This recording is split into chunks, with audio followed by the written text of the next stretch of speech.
Stick around with me and find out what I think about this Squier after putting it through its paces for 2 years.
What's up everybody out there? Welcome to Overdrive Guitar Channel. My name's John. Thank you so much for joining me.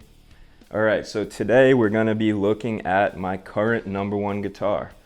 It's a Squier Classic Vibe 60s in Lake Placid blue. It's from early 2020, so built in 2019 probably. So we're going to look at kind of what I like about it, what I don't like about it, what I think after 2 years of playing it, and did I change anything? Now there's a ton of reviews out there, right, on any Squier guitar, much less one of the most popular ones. But where I think this video is valuable is, like I said, I've been playing this one as my #1 for a couple of years. So a little bit more kind of a practical review, right? A couple little things before we dive right in. First of all, I realize I am not the most exciting speaker, right? If I had to listen to me talk for the length of a video, I'd probably fall asleep. So I'm gonna try something a little different this video. I'm gonna put my tone samples throughout to kind of keep things a little more exciting.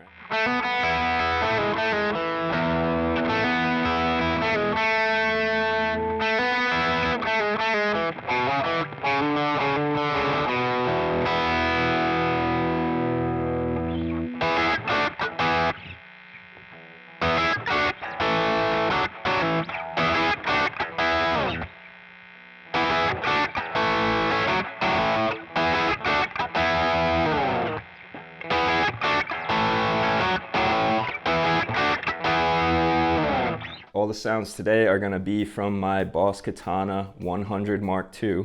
It's recorded direct by USB, and any pedals or extra tone devices will be up on the screen as I use them. As usual, if you want to know about the gear I use in this video in more detail, I list it in the description and I go into a little bit more of the nitty-gritty. And the last thing before we dive in, if you're a gear hound like me, right, you really enjoy this stuff, you want to learn, you like the blues, you want to support a small channel, any of that stuff, please hit like and subscribe. It goes a long way to help a small channel like mine. Also, if there's a piece of gear that you've been curious about, you want to see me review, you want my opinion on, or you want maybe a little blues lesson on a particular subject, or you just want to tell me how great I am, put it down in the comments below. I respond to all my comments. Alright, so let's take a closer look at this instrument. To try to keep this methodical and to try to make sure I don't miss anything, I'm going to start from the headstock, okay? And the first thing I'm going to talk about is Squier did a pretty good job of making the guitar pleasing to the eye, right? The logo, the synchronized tremolo print like the older Strats, right? I enjoy that.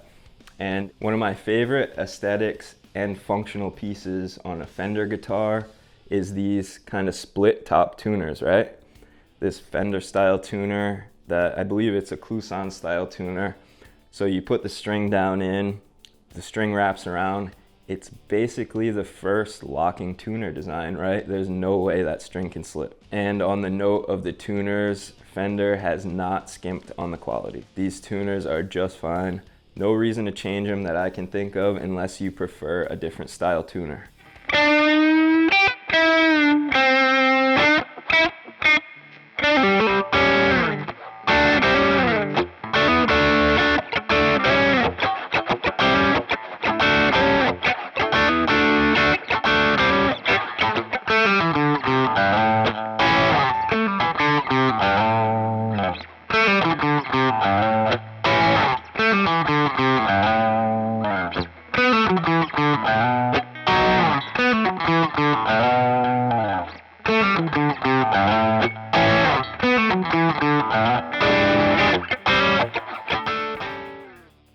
Alright, so you can see from the front of the headstock, it's a pretty thick gloss finish.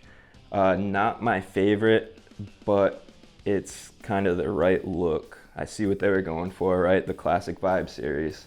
I prefer kind of satin because that gloss goes all the way around and down the neck. I prefer a satin finish, and I have kind of roughed this up a little bit. For you guys out there who want to kind of get that slick feel and don't want to take all the finish off the back of the neck, you don't have to, right? All you have to do is scuff up this finish a little bit, and not even to the point where you can see it. Just a little bit of scuffing, maybe with the white Scotch pads, right? The abrasive pads. Very, very fine scuffing will get you gliding up and down the neck. You do not need to remove the finish and use gun stock oil and all that. So working down, next we have this nut, right? So pretty affordable guitar. They did include a bone nut. It's cut great.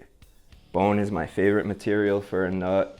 There was nothing wrong with this nut at all. In fact, I'm very particular about things like setup and, you know, slot height, things like that, and I did not have to change anything. Working on down, we have a Indian Laurel fretboard. I think I got pretty lucky with this guitar. It's a nice, deep, rich brown color, which is kind of unusual for the Laurel fretboards, and it's very tight poured. I've had pretty good experience with this particular guitar, but every other guitar with a Laurel fretboard that I've tried, I have hated. So I think Squier's kind of selecting their better wood for their higher lines, which maybe they should, I don't know. But I think I got lucky. I went on Sweetwater, and you can kind of pick out all the different guitars, and I picked out the darkest fretboard. That was the only thing that I went on. So next we have the frets. So these are described by Fender as narrow, tall frets. Now, if you've played the American Professional, you'll know that those are also described as narrow, tall frets. They are not even close to the same frets. These are pretty small. So if you like vintage style, pretty small frets, you'll like these. They are rather small, a little bit small for my liking, but the guitar still plays pretty well.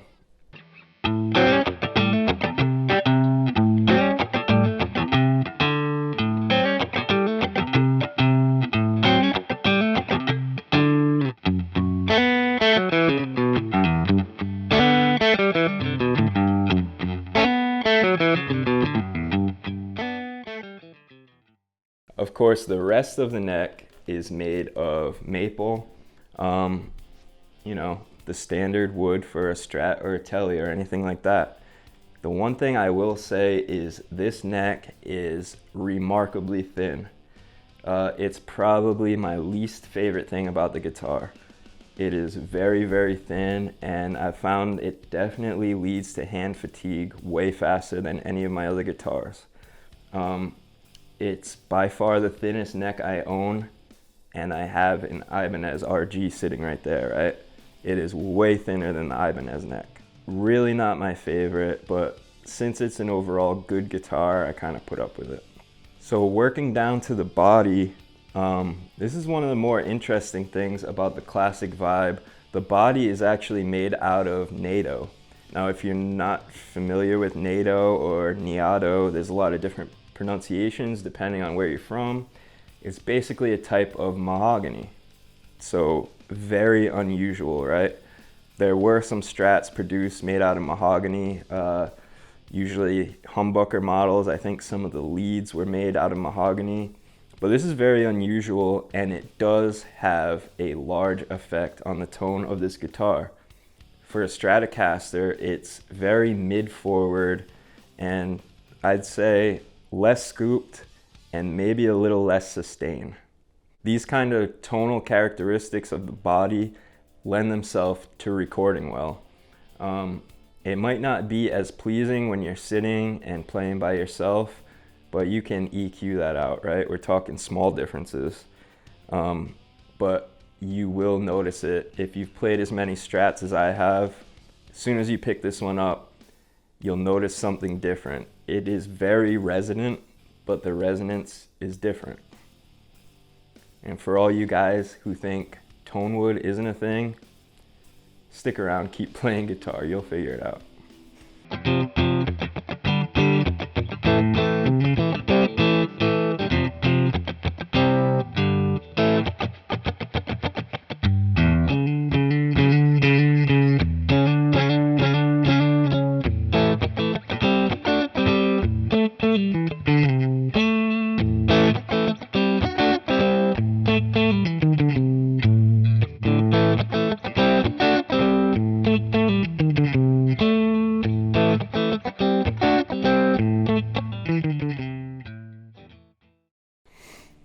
So other than kind of these two unusual wood choices, you have kind of a old style Strat, right?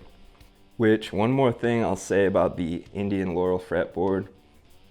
What's the deal, Fender? I mean, we all know about CITES, right? This restriction on rosewood, all the guitar companies panicked, but CITES exempted musical instruments almost immediately after it was passed. So I understand if there's kind of some wood you guys have to work through. Come on, Fender, we want rosewood, right? So looking at the electronics of the guitar, this was kind of the weak point. I didn't mind the pickup so much. It was actually the electronics, right? The volume, the tone control, the switch, the way those things functioned, I really didn't care for. And while the stock pickups were just fine for me, actually they're pretty great. I had a set of Stratocaster pickups kind of laying around with all the electronics already attached. So they went in the guitar and made a big difference. Over here, we got a Texas Special in the neck. We have a 64 GreyBottom in the middle, and we have a Duncan SSL1 in the bridge. So working our way down to kind of our bridge hardware and stuff, right? They did a pretty good job here. We got some pressed steel saddles that look like the Fender ones, right? That have their name embossed in them. And Squier went for their name in these. They're almost identical. You can kind of tell, right? The screws, the threads are kind of coarse, stuff like that. Little lower quality than you'd find on a Fender, like Player Series or something like that. But I've found that it works just fine. Now, not a big trem user, but I did have to do some work to set up this trem.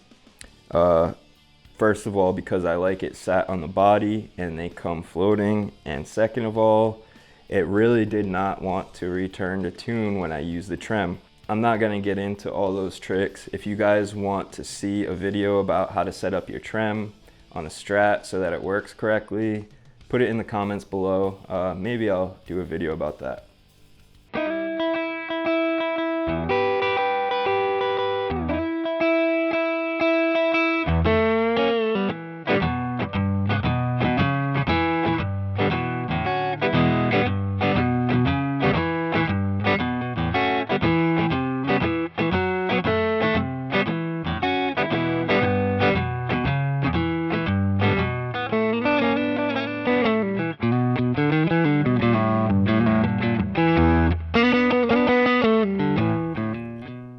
So overall, the Squier Classic Vibe for me gets a positive review, right?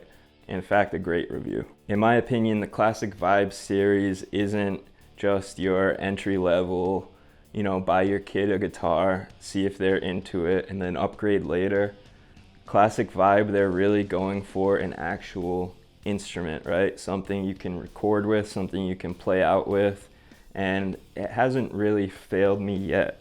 So a pretty good review, right? You can go out and buy one of these right now from Sweetwater as of today, July 2022.